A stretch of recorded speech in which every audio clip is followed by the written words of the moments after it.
Wonderful. Thank you very much for your welcome. It's actually just so encouraging to see some people here because it's not necessarily a topic that I assumed we'd get overwhelmed with people. I'm just going to give gentlemen, can I just give you these? They may be helpful, they may not be helpful, but at least you can go home with something. So, my name's Phil. I'm one of the pastors at Moneyhall Church in South Birmingham, which is an FIC church over that way. But I also work part-time for an organisation called Living Leadership.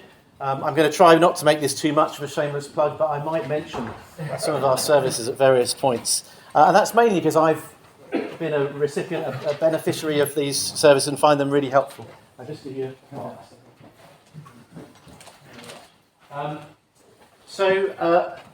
I guess it's important to say at the beginning of a session like this that I'm not standing here as some kind of spiritual health guru.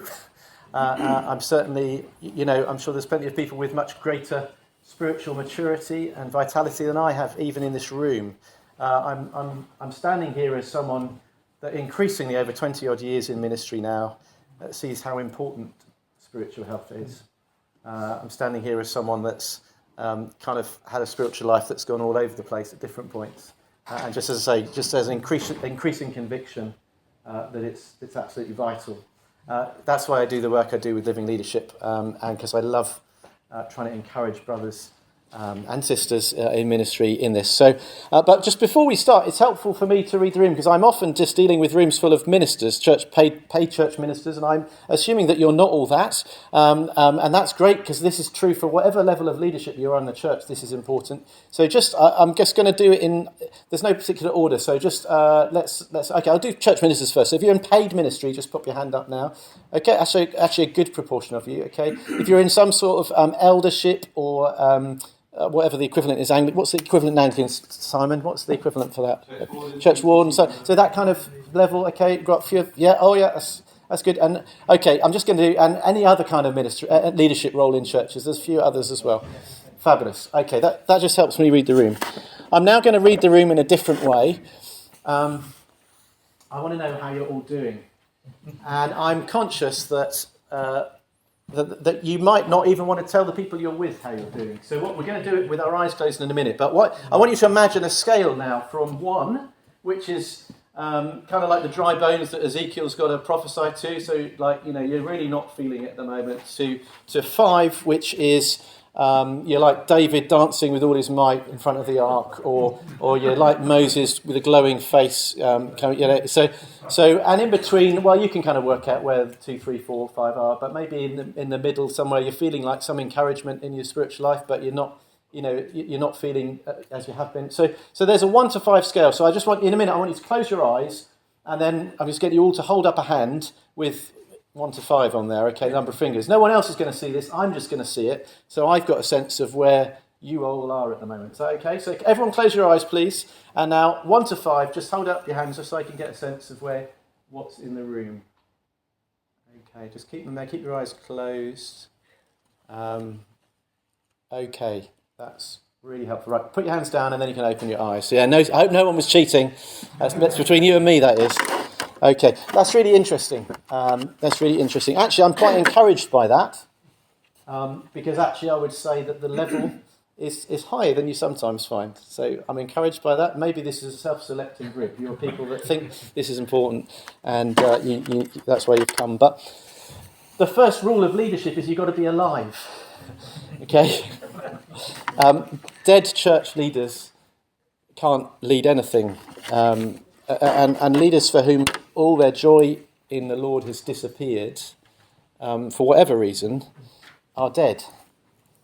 So if your sort of internal delight in the gospel, in God, has gone, well, I think so that affects our ability to do our jobs, to serve others in ministry, to teach and encourage others. And from my point of view, the scary thing about that is if you have been in ministry or serving in churches for a while, it's scary how easily we can mask that. Right? I've been preaching sermons for more than 20 years. I can churn out a sermon, and you would have no idea, just from one sermon probably, whether I'm in a good place with the Lord or a terrible place with the Lord. That's scary, isn't it? But spiritual, compelling ministry that brings life, and disciples who persevere are those who are spiritually healthy, aren't they? It doesn't come from a place of spiritual exhaustion. But don't just take my word for it. I believe the Bible says that too. But I'm going to get you to do some work first, because otherwise I'd do too much talking. So here's the question. Why should we pay attention to our spiritual health? And in particular, where would you go in the Bible to answer that question? So just have a chat to the person next to you. Why is this whole topic important? Just a couple of minutes, we'll get some feedback. So I'm going to take a photo of you. I hope no one minds.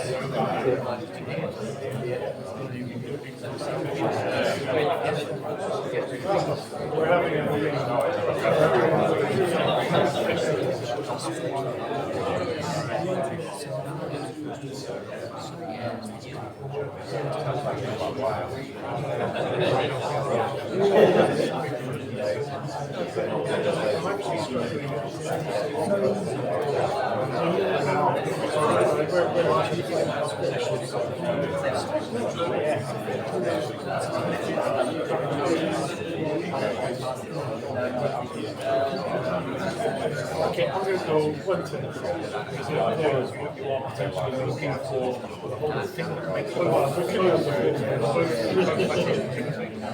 But it's I think we've seen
I've got no idea how long my material is going to take.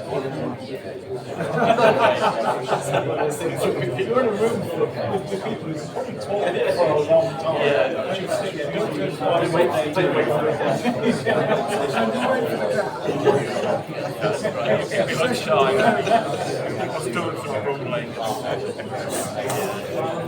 Okay, I'm going to just break in there. I was just saying I've got no idea how long my material is going to take and how long to give you. But many of you are in ministry roles, so you're going to just keep talking if I let you. So let's get a few ideas. So where would you go? What's some of the things that you would think go to in the Bible for this? Who's going to kick us off? You've all been talking, so you've obviously got some things. Go 1 Timothy. 1 Timothy. Yeah. Paying heed to yourself, letting people see your growth. Great. Yep. Very good. Yeah. Instructions for an older minister to a younger one. So yeah, thank you. Yeah, thank you. Other places? Yeah, Simon. Talk about the Psalms, so it's not about being on cloud nine, but it is about being connected, whatever our context. Love that. That's really helpful. Yeah, thank you. Spiritual health is leaning on the Lord, whether we're feeling full of joy or actually going through the mill. Yeah, that's really helpful. Thank you. Revelation, you've got the church is Sardis, which is doing a lot and looks good from the outside. Yes. That's the sobering reality that we were talking about before, isn't it? Yeah, thank you. Very good. And Mark. Just thinking about how our spiritual health matters to Jesus, and some of the references like in Isaiah about a broken reed and his tenderness, and right. lots of references like that about God's care for Yes. people.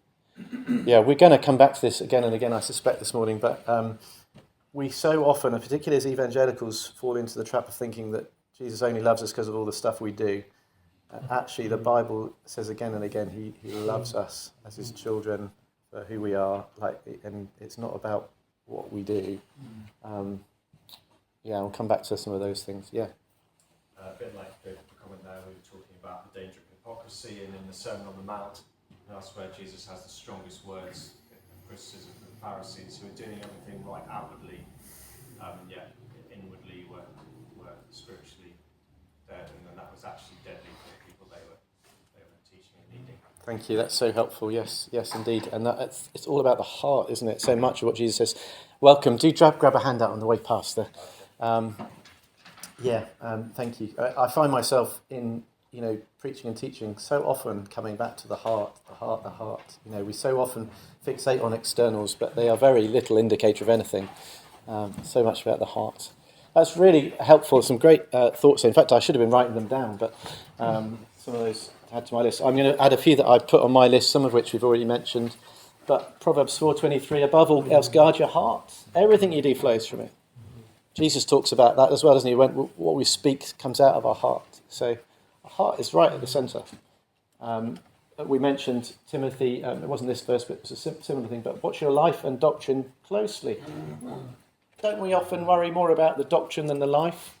But the life is how that doctrine is shaping us and our relationship with him and so on. That has... And look, because if you do, you'll save both yourselves and your hearers. So our spiritual health has an impact not just on us, but on those that we seek to teach and encourage.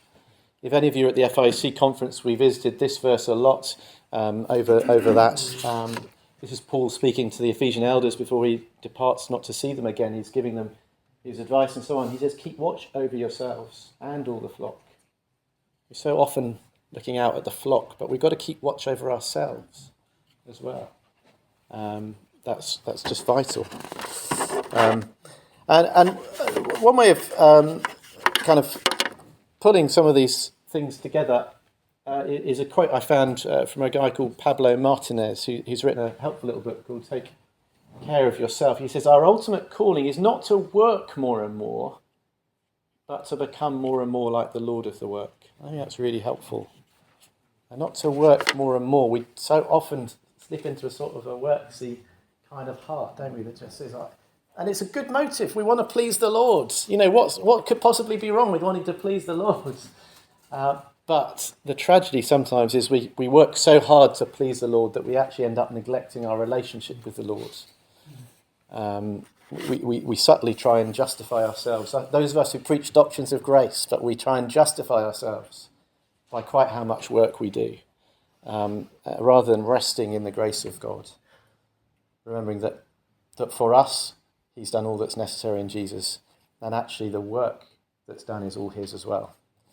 And if we persist in that, we end up worn out and joyless. That's where it ends. Some of you have been there. Some of you may be there at the moment, worn out and joyless. And yet, again, I'm amazed by how much the Bible speaks of joy, and the joy of the Lord being our strength, Nehemiah 8, and how the joy is found in the Lord's presence in Psalm 16 and so on. So someone put it like this, a Christian leader put it like this. He says, the danger is if your output, so the stuff that you do, exceeds your input, sooner or later the shortfall will be your downfall, which I think is quite a neat way of putting it. But I'm a visual learner, so I actually like thinking of it like this. It's a poor illustration, but here's a cup of water. That's our spiritual life and vitality and energy. And as folk in ministry, we are often giving out, aren't we? We're pouring out. And if we keep pouring out, well, what happens? Eventually we're running, if not on empty, then on very, very low. And that's a dangerous place to be. But if you imagine this is now the endless resources that are the Lord's. Well, this is, I think, the model that the Bible has for us for how we're to give out to others. So that as we are receiving from the Lord, so actually what we're giving out to others comes from the overflow. So it's a very simple illustration. I'm grateful for Cornerstone for letting me raid their kitchen for props. But that's the picture, isn't it? That's the picture, actually. We need to take in if we're to be those who give out. You get that lovely chapter, one of my favourite chapters in the Bible, John 15, where Jesus speaks of himself as the vine and us as the branches. As the Father has loved me, so have I loved you. Now remain in my love. If you keep my commands, you'll remain in my love, just as I have kept my Father's commands and remain in his love. I've told you this so that my joy may be in you and that your joy may be complete. That's where we find joy, is in him and in abiding in him. And what an extraordinary thought that actually Jesus' joy can be in us. And that's what completes our joy. I love that. And I love the reminder, the brutal reminder, because, I mean, we know this, don't we? We've taught this, we've read this, we know this. but let me just remind you what it says a few verses earlier in verse 5. I forgot to put it on here. Jesus says, I'm the vine, you are the branches. If you remain in me and I in you, you will bear much fruit. Apart from me, you can do nothing. Apart from me, you can do nothing. You know, if the Lord has gifted you, and if you've been doing this stuff for a while, it feels like we can do lots. But Jesus says, apart from me, you can do nothing. But if we remain in him, if we abide in him and in his words, then there's much fruit. So I hope I don't need to work too hard to persuade you of this, but finding joy and refreshment in Jesus is right at the heart of what it means to be spiritually healthy, and is right at the heart of what we need to be effective in the leadership roles God has given us. It's true for every Christian, but how much more true is it for those of us who are in leadership roles? So the blindingly obvious question is, if we all recognise that we should pay attention to our spiritual health, well, why don't we pay attention to our spiritual health, okay? What are some of the things that stop us, which block us? Again, just have a little chat to your neighbours and have a few minutes. I might give you a little bit longer on this one. And what stops us doing this most important thing?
Okay, I'm going to take some feedback again. Sorry to butt in. I assume, by the way, that the best answers are all out there. So what's doctors? What gets in the way of us doing this? One of the things we said was distractions.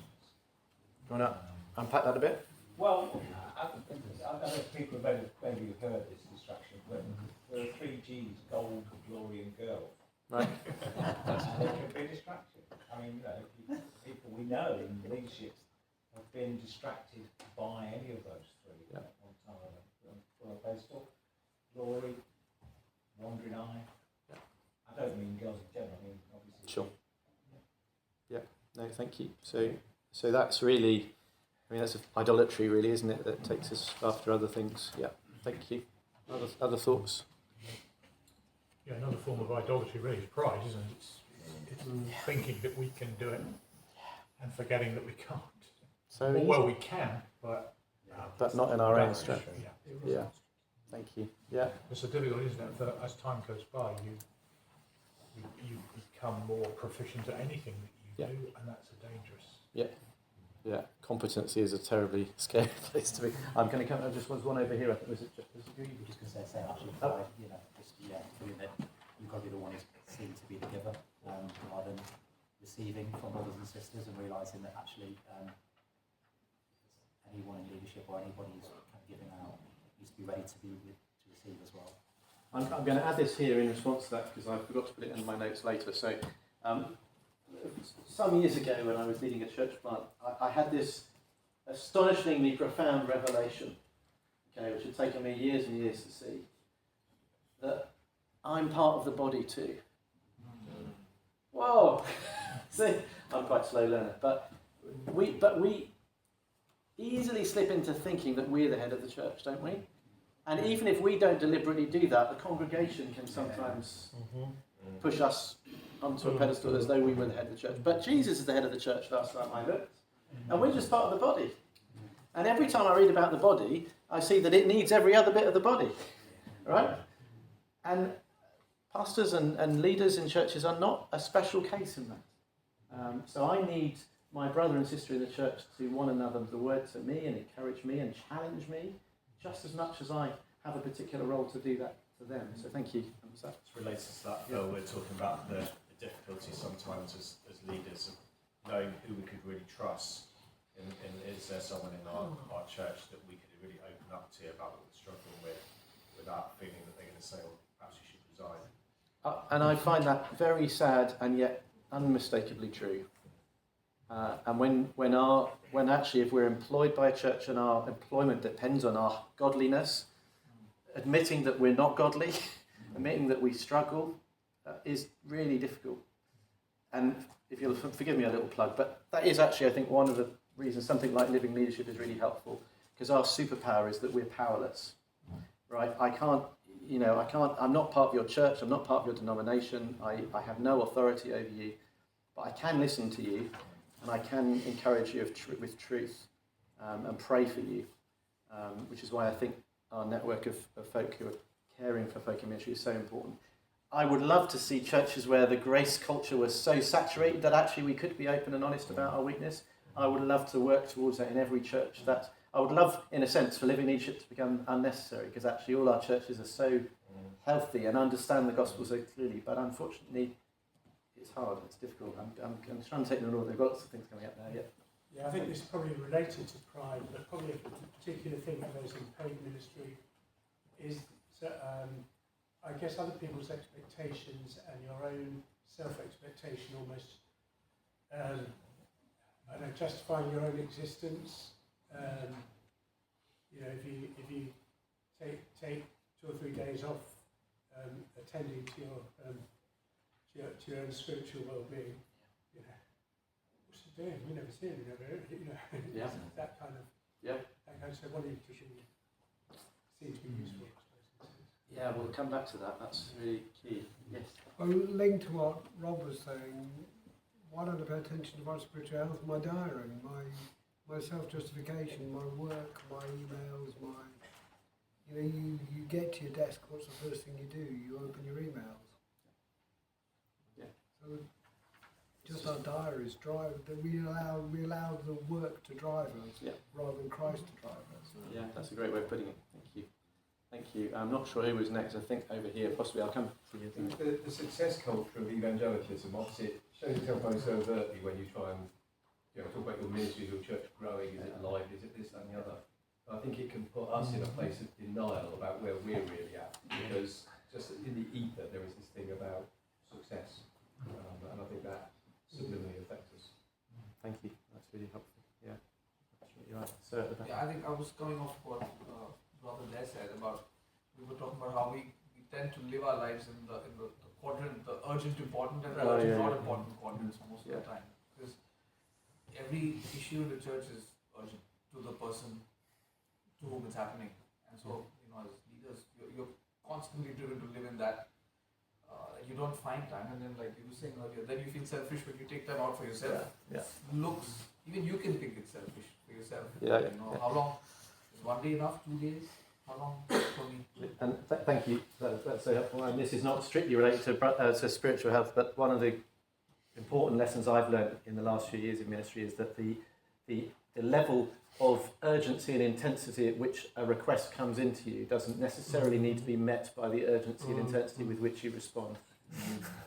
And actually most things will wait another day, but it's taken me a long time to learn that. I think there's a thing as well that, in terms of the why, that if you having a time with the Lord, you probably, there's a tendency then it becomes ministerial. So it becomes like, this is now got to be applied, and you're thinking of others that you're going to apply to, because it becomes that not walking because I just want to be with Jesus. I just want to spend time with him and have that relationship with him without just receiving from him, really, in his goodness. I know we are then to give, and that's really important. But sometimes we're perhaps wired in thinking, now I need to put that into some kind of application within my church setting. Thank you so much. And if you'll forgive another shameless plug, and again, this comes from a place where, so I've been going to pastoral refreshment conferences with Living Leadership since about 2010, long before I was employed by them. And it's that emphasis about the conference that I really love. You can speak to Richard, he'll tell you this, that when I go, so many conferences you go to, and it's like how to be a better preacher, how to run a better small group, but at Living Leadership pastoral refreshment conferences, you just say you're a child of God, you need to be reminded about God's grace. And maybe you need praying with, and for me, for my wife, that has been a real lifeline in our diary every year. And if you've never been, I would encourage you to look at that. I'm going to stop you there. I could probably keep going forever because there's some brilliant answers there. I've got several of them on my list. I think if we were playing Family Fortunes, which I don't even know it's a thing anymore. I don't know if I'm just showing my age or what. But anyway, Is it still a thing? Is it? Yeah. Okay. So our survey says, well, I reckon the top one was mentioned in our list, which was just too busy. But the key question to that, and I think we're touching on this. I think you were touching on this, is what's driving that? Why do we feel the need to be so busy? Who's setting the agenda? I think that was the language used. Like, is Jesus setting the agenda or something else? Brothers, that's a massively important question, isn't it? Is it my fear of man, what the congregation think about how I use my time? Are we trying to justify ourselves? What would happen if I stopped? I'll tell you what would happen if you stopped. God would keep on working. And I know, slightly facetious, I know that we get to a point where we feel like, well, if I don't do it, it's not going to happen. But actually, God is still on the throne. Maybe it doesn't need to happen. Maybe just because it's always happened, the church needs to see it can't happen anymore. Or I don't know. But, and again, I'm definitely not trying to induce any guilt here either. So I hope you don't hear that or feel that. Some of you may well be in contexts where you genuinely have far, far more to do than you've got the capacity to do. And actually, particularly those of you that are lay leaders, can I just kind of take my hat off to lay leaders? Over the last 20-odd years, I've worked with some phenomenal lay leaders who, on top of busy, demanding jobs, then pour into the life of the church with a capacity I could never match. And I'm in awe of those people. And I'm thankful for those people. But also sometimes I've had to gently challenge those people. Because actually relentless busyness is not good for our spiritual health. And actually I hope, as those of you that are pastors, that you're more interested in their spiritual health than in whether they get lots of jobs done in the church. Surely that should be our first priority for them. There's a real danger, and my colleague Marcus often talks about this, that we establish ministry patterns early on when we're younger. And when we're younger, we have fewer responsibilities and much more energy. I know I do and did. But then we set the patterns, and then we just keep going, and we can't keep going at the same speed. And we have more demands on our times. And it can become like a sort of whatever the opposite of a virtuous circle is. Because then you sort of, you almost work harder so that you don't look at what's going on in your heart. Because actually you know that there's not much there and you're a little bit scared about looking too closely. So the way to avoid doing that is just to be busier. Let's keep going. Not take that time out. Marcus says, we justify this toxic hamster wheel. That's a picture, isn't it? A toxic hamster wheel with a martyr complex. If we don't burn out, then we're being lazy and unfaithful to God. Constantly measuring ourselves. Have I done enough for the kingdom? You might be going to talk about this, but also there is either a reluctance or perhaps we're not very good at delegating. Yes. Or shedding things. Yes. So we take things on easily. Yeah. Or we don't shed things or pass things on. So true. So many ministers are poor delegators, and so many churches are poor at stopping things. Because we feel like we've failed if we stop something, don't we? But what if we haven't failed? What if it's just not the right season for that thing? Or it's not the best thing that we can be doing? What if we just try something and then if it doesn't work, we'll stop it rather than just flogging away at it? I don't know. I think that's a good point that you make. And my plea really with you guys would be for honesty. Honesty with yourselves about capacity and energy and all the rest of it. Honesty with your congregations, your fellow leaders. Honesty to say no. I don't have time to do this extra thing you're asking me to do. And also acceptance that we all do have different capacities. Some folks have extraordinary capacity. I don't know if I'm just born lazy, but I don't have an extra. I can get a fair bit done, but some people are way up there, and that's okay, because God's made us all different. And he's put us all in different contexts, and that's okay. One pastor I was speaking with a little while ago has just come through a season of particular challenge in their church. It was a very difficult season for them. And he was brave enough to go to his elders and say, can I drop to a 5-day week, please? Their pattern there had been a 6-day week. I don't know if different churches do different things. That had been their pattern. He said, I just don't think I have the energy or the resilience to keep doing 6 days anymore. And they were very positive about that. And they've changed that pattern. And my hunch is they'll get better ministry out of him. As he finds he's just got time to, a bit more time to spend time with the Lord, as well as do all the other admin and life stuff that needs to be done on days off. I'm praying that will be really positive for them as a church. So we're too busy. That's the first thing. And this second one also we touched on. I think the gentleman over there mentioned this, but it feels a bit indulgent, doesn't it? It feels like the spiritual equivalent of wanting a bit of me time. But I think it is tied in, and I think we're saying this. There's this sense of, well, what will people think of me? I remember years ago when I was pastoring in a nice leafy suburb of Farnham in Surrey. When I pray, I find it quite helpful to go for a walk. I find a longer bit of time to pray and a walk is quite helpful for me. And I was thinking, God, what would happen if a congregation member found me just on a work day going for a walk in the hills nearby and praying? And I hope what they'd think is, well, isn't it great that pastor's praying? But I'm fearful. I was fearful. This isn't very productive. This is a waste of time. But that's what we're called to, isn't it? We're called to prayer and the ministry of the words. And these things are important. So Shane said, what people most need is my holiness. I think I would say my closeness to the Lord. I know those two things are related, but that's what we need or our churches need. It's not an optional extra. In the same way we rest for the sake of others. It's not indulgent to rest.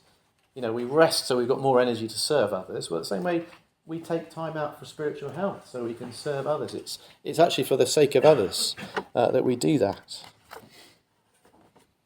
And I think that people in the congregation can tell over time when we're ministering from a place of spiritual ill health, for want of a better phrase. I think it does show. I think it affects the way we relate to them and each other, and the power in the ministry. I'm sure that's true. So can I make a special plea? I'm glad there are some folk in lay leadership here. Can I make a special plea to you to, if you've got a paid minister in your church, encourage them, give them permission to do this. And don't just give them permission, insist that they do this for the good of the church. Because I speak to a lot of folk, again through Living Leadership, who would love to come to some of this stuff, and they just feel like it might not go down very well, or they didn't really have time. Well, if that's your pastor, then just find ways of supporting them to do that. Insist that they do it. It's just really, really vital.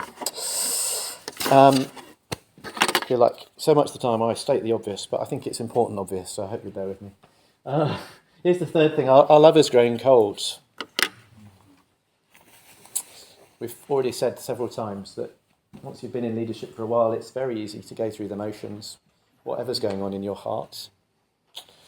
I think one of the challenges in our kind of evangelical constituency is that we often become Bible information people rather than kind of relationship with God people. We think that if we're passing on information, then we're healthy. We know the scriptures well, we must be healthy. But wasn't that Jesus' comment on the Pharisees? That they know the scriptures well, but they don't know the Lord that the scriptures are pointing to. And I think that can be a challenge for us in our settings. We can all think of leaders, can't we, who knew the scriptures well, who could preach an orthodox sermon and yet have gone spectacularly off the rails.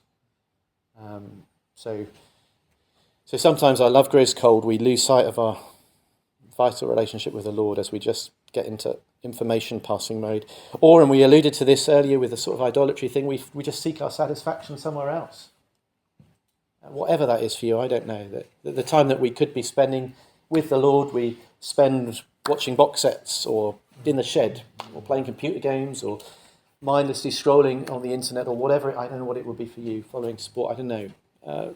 And we choose to do that, thinking that therein we'll find satisfaction, instead of, first of all, seeking the Lord. I don't know what it will be. It will be different things for all of us that will impact us. I would love to be able to spend time with each of you individually and talk and pray about that. But my hope in the time we have left is to try and give a few, at least vaguely practical tips about how to do this a bit better. So, I think one of the reasons we're not very good at looking after our spiritual health is we simply don't know what rest for our souls looks like. We rarely hear any teaching on it. We rarely see good examples or models of it. So we're almost certainly familiar with Jesus' words, wonderful words in Matthew 11. Come to me, all you who are weary and burdened, and I will give you rest. Take my yoke upon you and learn from me, for I am gentle and humble in heart, and you will find rest for your souls. There are definitely those in this room who are weary and burdened. Isn't that a wonderful invitation? Come to me, says Jesus, and you will find rest for your souls. But what does rest for my soul look like? I remember years ago when I was leading a church plant, a non-Christian friend I was talking to was sort of saying, basically they were saying, I'm not sure I want to become a Christian because you just have to be too busy. What an indictment. If they think the heart of Christianity is running around like a headless chicken, hamster in a wheel, whatever your analogy is. So sure, son, we got something wrong. No, Jesus says, come and find rest. Rest in me. Rest in my Father. And I think one of the ways he taught his disciples about rest was in the area of Sabbath. So that would be the first thing I want to mention. Now, I guess in a gathering this size, we've probably got lots of different views on Sabbath. I'm not here to persuade you of a particular view. But I hope we can all agree that Jesus says Sabbath is made for man, not man for the Sabbath. It's a good gift that God has established. It's for our good. I think back, we've just been doing a little series in Genesis 1 to 3. I think back to Genesis and God establishing the world. Genesis 2:2, he's finished his work of creation and he rests from all his work. He separated loads of other things, light from darkness, sky from sea and land from water, all the rest of it. Now he separates work from rest. And he says on that day that it's not just good like the rest of the days. He blesses it. And he calls it holy. He blesses it. That's the first time anything's been described as blessed in the Bible, the Sabbath. Right? That's significant. And I love this thing, and it only really hit me a few years ago, but think about, again, whatever your views on all this, but Adam and Eve, what's the first thing they experience? They created on the sixth day. The first thing they experience is Sabbath. First thing they experience is a day of rest and worship and time with the Lord. And the Lord has given them good work to do, blessed work to do, but they spend time with him first and then they go out to work. And our culture does it the other way around, doesn't it? So you work, and then you collapse into rest. But actually, I think the biblical pattern is you rest in the Lord, and from the rest you go out to work. So you work from rest, not work to rest. You see. And it's a good question. Why does God rest? I mean, he's the omnipotent creator of all things is not weary. I think we understand that. So what's he doing? Well, he's just delighting in the beauty of this creation he's done and the perfection of all that. He's enjoying himself, and he's enjoying what he's created. He's enjoying the people he's made. That's what he's doing. And he's establishing, the Bible says, again, exactly however you take this, but it's establishing a pattern for us, isn't he, of this rest. So I think what Jesus says about rest and Sabbath gives us permission, doesn't it, to stop and to find joy in him and his creation, and to do that regularly and consistently. And that's how we receive more of God's grace, isn't it? That's how we reset our hearts, which, leak grace and leak right priorities. I've talked for quite a bit, so I'm going to have a little question on this. So I wrote the question, and I thought the question is not very clear, so I've written what the question means underneath it. So what things feed you in God with joy? I wasn't sure that made any sense. So what is life-enhancing, health-giving spiritual food for you? Right, what is it you do? And that might not be, and I hope you don't doubt my credentials to say this, it might not be sitting for 3 hours with your Bible. It might be something else. That's okay. And what's said in the seminar stays in the seminar. So, but just to chat to the person next to you, what energises you spiritually? What gives you spiritual encouragement? I only got a couple of minutes for this one, but.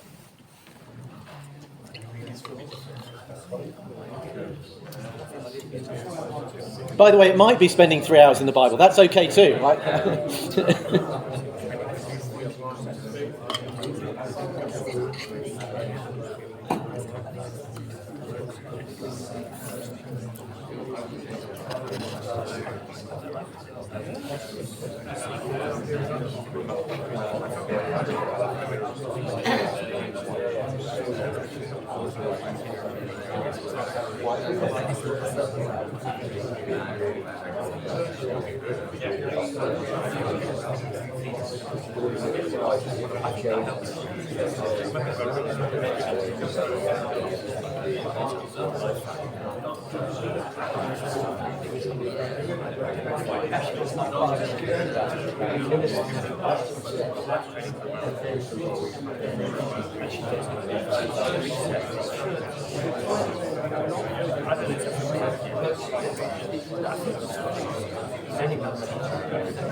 Well, no, my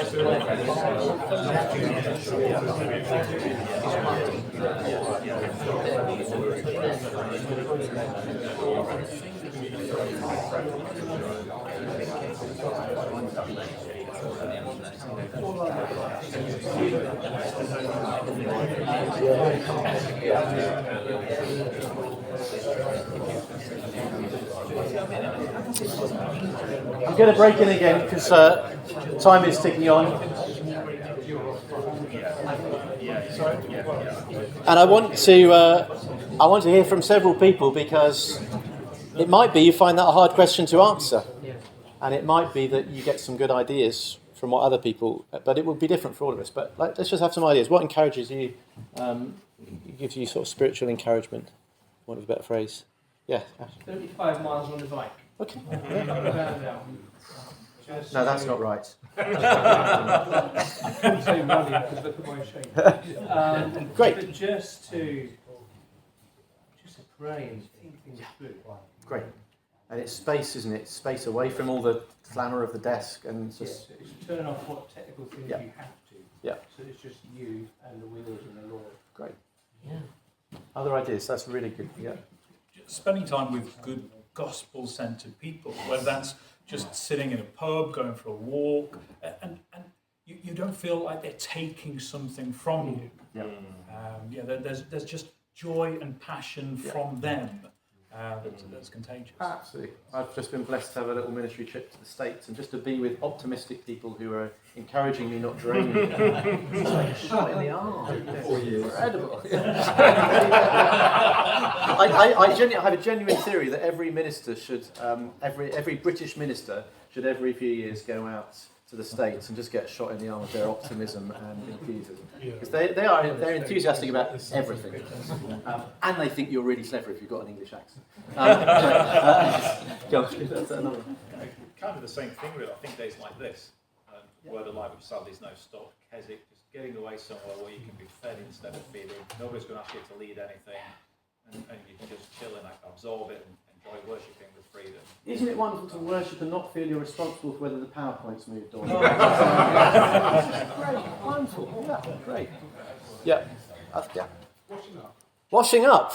Now that is weird. I wasn't expecting that. Go on. I think it's the think space. Just doing something that steps you away from other responsibilities, and suddenly finding, often when I've got my hands in soapy water, God just starts to speak as you ponder and meditate on it. Guys, get this man to dress. And dare I might be barking off a completely wrong tree here, but dare I say, there's something as well about tasks like that where there's an end to the task. You've done it, you can see that you've done it. Yeah. So much of ministry is intangible, slow, but actually, look, I've done this. I used to have to walk past a supermarket from church to somewhere else, and I used to often think, I wish I was just stacking shelves in there, because I'd know when I've done my job. I'd know whether I've done it well. Anyway, sorry, that might be more than what's going on there. I think we need to deal with this one. If you wash up with your older child. So this is what happened to me. That's definitely not going to be restful. I was missed by my dad when I went to university. I love the fact that I wash up with my older boy, my son. That is nice, though, because isn't it's just fellowship as well. Yeah. I've got a lovely image now of you and your dad. Yeah, I'm sure you do. I was going to say we should hang out because for me it's cooking. I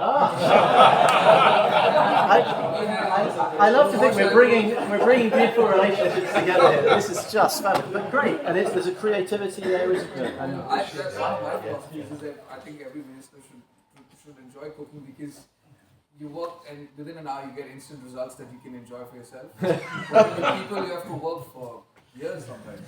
But I have a theory that part of being made in the image of God is to be creative, as God is a creator. And so anything that's created, like I love working with wood, making things. Now, partly so I can say I'm becoming a bit more like Jesus, but I do think it's something, again, just in the creativity, the tangible, that's really vital, especially when we do lots of stuff that's with our heads and our mind, to be doing something with our hands. There's something really healthy and life-giving in that. Yeah. A couple more ideas, yeah.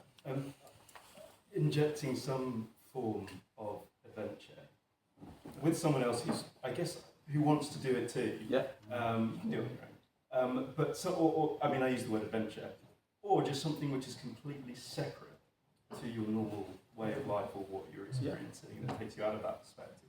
Or with people who are completely unrelated to that perspective. To give you just a different world for a period of time.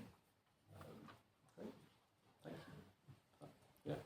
Yeah. One more, two more? No? That's good, that's fine. Yeah, one again. We've not talked about music. I find that a real comfort to put on some noise cancelling headphones and play music very loudly.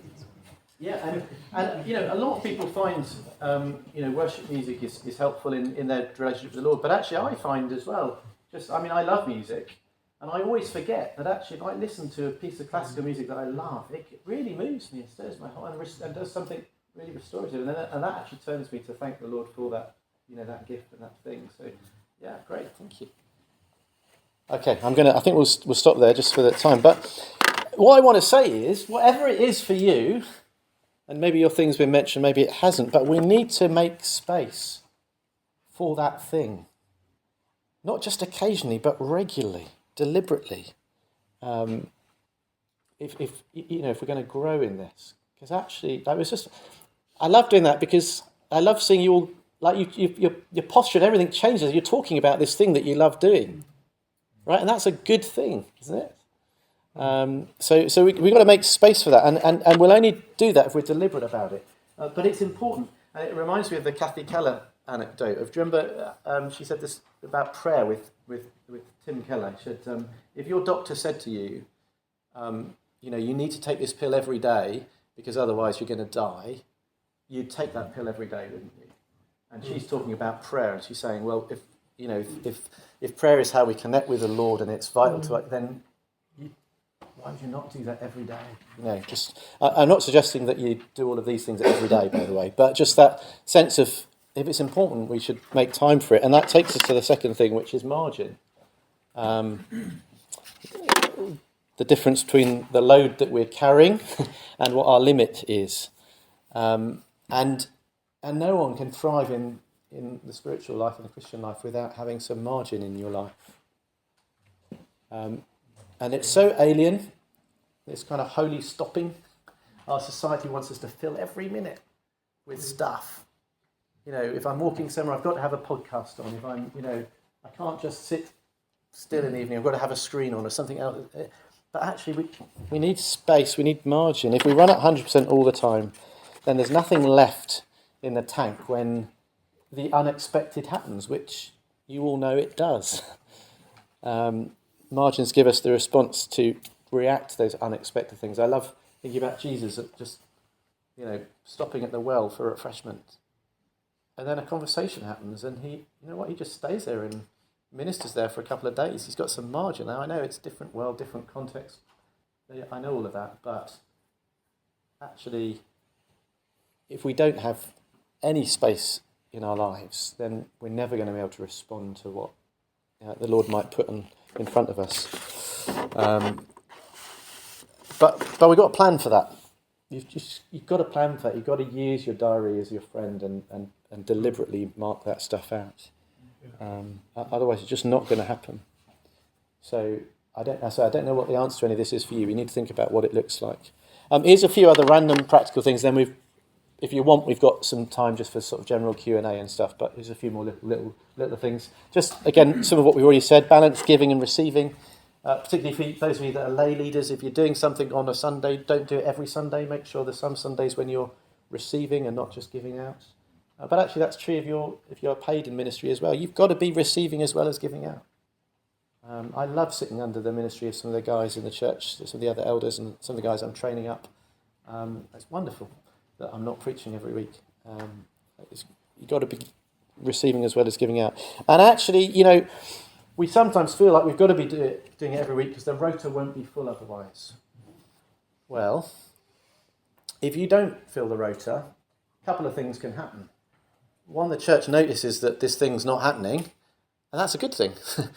They've spotted that it's under-resourced or whatever. Two, maybe someone steps up to fill that rota that would never have stepped up if you were doing it. So actually, it's just worth thinking about balancing giving and receiving. Take sabbaticals. Now, again, this I don't just mean for those of you that are in paid ministry. I have a strong view in the life of our church that whatever ministry you're involved in, whether you're like a Sunday school teacher or a home fellowship group leader, whatever we call them in different groups, it's good to take a break. If you've been doing a ministry for a good few years, just have 6 months off.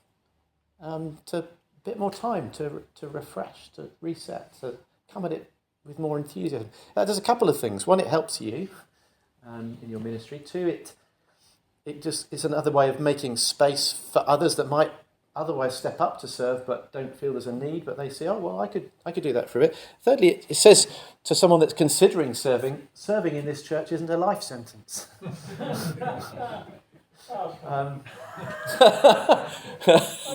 Go on. I mean, I'm trying. One of the things on that is interesting. I'm the treasurer of a local church. And I'm trying to sort of like say, it's a good idea to find an apprentice. Yeah. Don't sort of like expect me to carry on doing this forever. Yeah. But that's hard. It is hard. Yeah. But again, working at having someone alongside, in whatever level ministry you are, having someone alongside you that can be learning and growing and that you can hand on to. I just think we've got to be, again, thinking about that in advance, setting that as an expectation and a pattern. Deliberately seeking daily worship. Again, I hope that's kind of obvious to most of us, really. But just, I was saying to the guy that gave me a lift this morning, can we make it 10 minutes later? Because I really feel it would be very bad form to turn up to a seminar on spiritual health and not have had any time with the Lord this morning. but you know, make that a deliberate pattern. And again, I think in our evangelical constituency, particularly for those at the more conservative end, this can easily become a tick box, can't it? Yeah, I've read my 2 chapters of the Bible, so I've done that. That's not really what it's about. That's what it can become, but that's not what it's about. It's about Colin Webster's little book on time well spent is really good little read on this. Just if you've got a bit stale in your time with the Lord, I didn't put it on the list, sorry, but that's a good one to add there. Time well spent, and it's very short, which is also a blessing. But because actually, we don't set aside that time so that we can say, look, tick, I've read the Bible. We set aside that time so we can connect with the Lord. Maybe for you that means just take one verse of Scripture and just ponder it, chew it over, pray it over deeply. I don't know, but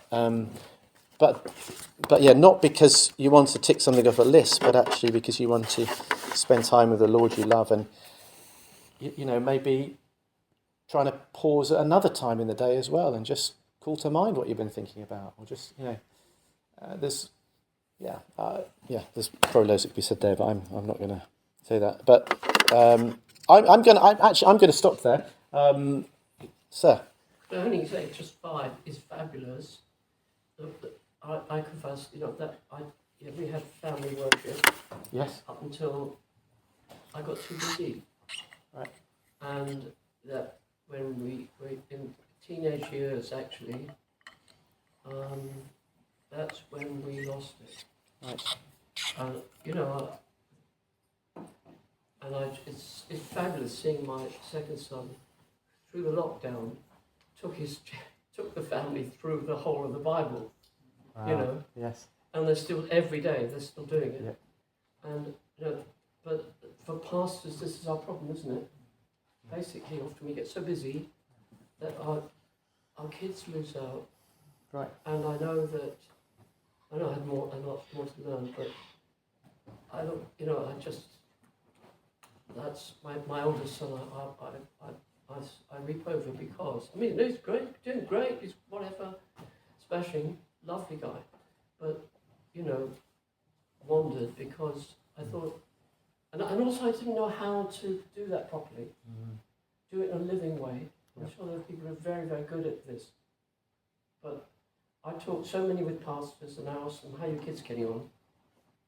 And they just shut up. Because none of the kids are going with the Lord. Yeah. We have 5 sons and 3 are really going, 2 aren't. That's just to share with you. No, thank you, brother. This is our biggest, I think, big heart. So key. No, thank you. I really appreciate that, and you're right. It's such a common story, and we forget, don't we, that actually our family are our first flock. That part of loving the flock that God has given us is loving our family well. And yet, so often, I know for myself and others that they're the ones that miss out because actually, and here's the thing, this is what's going on in my heart, I know that they'll still love me and accept me. And I'm a little bit worried about what other people might think if I neglect them. So I neglect the ones that love me the most. But thank you for sharing that, appreciate that. I would like a few minutes for just any comments or questions. I would also love a few minutes for you to pray with someone that you're sitting with. I just want to mention 2 things about the recommendations on the list. The first 2 I've put there are kind of about the nitty-gritty of spiritual health, just thinking that through. And the next 2 are just books that are really fabulously spiritually encouraging, and actually will just do your soul good to read them. And you know what? It's okay in a quiet time just to read a Christian book sometimes, and have the word applied to you like that. And so those last 2 have done me enormous good over the years. And I put our website on because that's obligatory really, but there are loads of useful resources on there that might encourage you. So 2 or 3 minutes for just any final comments or questions, and I'd love 4 or 5 minutes to pray with the people that you're with. So any comments or questions? I had a question. Yeah. So it goes to start actually of this whole thing. You should have asked it then. Some of the symptoms that my spiritual health is not, because oftentimes those symptoms fall in a blind spot, and then I realize my spiritual health is not up to where it should be. Yeah. When it's when it's already quite I need a week sabbatical to get get myself right. What are some of, in your experience, in your meeting with different leaders, what are some of the common symptoms that we can look out for? And we're like, ooh, that's a warning sign. That's a really good question, and I wish there were more in some ways. And just before I try and answer the question, I say related to that, it's really important, isn't it, for us to have people who are asking us those questions, that know us well enough and have permission to go there. So I'm really grateful for I've got a bunch of 3 guys I trained with at Bible College. We try and meet at least once a term, and we talk more often. And they've all got permission to ask me those questions. So having someone, this doesn't answer your question, but having someone, I should have said this at some other point, having someone that can ask those questions is important. I'm not sure, I suspect probably things like patterns of sin, struggle, if particular sin struggles are getting worse, that's probably one. And related to that might be irritability. And I think for me, probably, I see my love for the flock. I think that's the indicator going. I'm tempted, my first instinct is always to judge and kind of grumble about them rather than to love them. And what do other people think on that? That's a really good question, helpful question. You lost joy for things that previously gave you joy. I mean, whether that's studying the word for the preaching or whatever it might be. Yeah, I mean, joy is there at the heart, isn't it? Yeah. No, it's a good question. Good point. Sorry, Mark, were you going to say? I was going to say there can be some physical manifestations as well, with like sleep, being disturbed or waking early, or I suppose irritability, or. And we haven't touched on that, and that's a whole massive topic. But actually, we are physical, spiritual, emotional beings, aren't we? So actually, physical self-care is a big part of spiritual self-care. We haven't even said anything about that, but actually just making sure you're eating well, sleeping well, getting some exercise, all that stuff is actually really important. And again, I think those symptoms like lack of sleep and stuff could well be part of that. Yes, sir. This is a comment, you've already said this, it's just to emphasise it again. All of those 5 things, I mean, if you're leading a ministry, or you're a minister, you obviously probably know a lot of that. But you said about laity and leadership around the leadership culture, how important it is to encourage, actually, to be able to support the leader in ministry. I'm not, but with being in a team around it, how do we help to build in a sabbatical within a contract, for example? How do we encourage those things, that there's a healthy culture around the leader? I just can't help. I feel that's just so crucial to be able to help. And that's going to look very different in different settings, isn't it? One thing I would mention, again, so it feels like a plug, but so Living Leadership have something called a leadership commitment scheme, which is sort of 2 parallel documents, one of which is a set of commitments that the church makes to their minister, the other is that the minister makes to the church. And it includes a lot of things around this, which are just really helpful to think through as a church, as a leadership team, kind of what that might look like. It's difficult to sort of answer that in a specific way, but thank you. Yours is the first I saw. I think one of the key things you talked about, a lot of us work in parishes and churches where there are teams. Also a lot of evangelicals. I'm preaching tomorrow in a church for a minister who's isolated on his own. Great. And I think we need to think Not the broader. great that he's isolated, great big ill. We need to think broader than just our own churches. Yes. Because he has no space for margin, taking sabbaticals. Yeah. And how can we help others in our area that we know and encourage them and share their loads and spend time with them. Yeah. So I found, and that is mutually beneficial, isn't it? You will find encouragement in being there, just as he will be blessed by that. That's a really helpful point. Thank you. Yeah, that's great. So one of the symptoms for which we need structural support for our spiritual lives is abuse of power, bullying, pridefulness. There's so many examples. Mark Driscoll is just a wonderful classic example. Clearly his own spiritual life is out of kilter, where everything hinges on he brings them in. There's a lot of pride there. but the structures have failed. He has failed to put them in place, and they have failed him. So we do need our lay leaders to make sure all these things are in place, and that we're coming from a place of humility, rather than exactly as you've said, and you mentioned that this is that if I don't do the Lord's work, well, He ain't going to do it.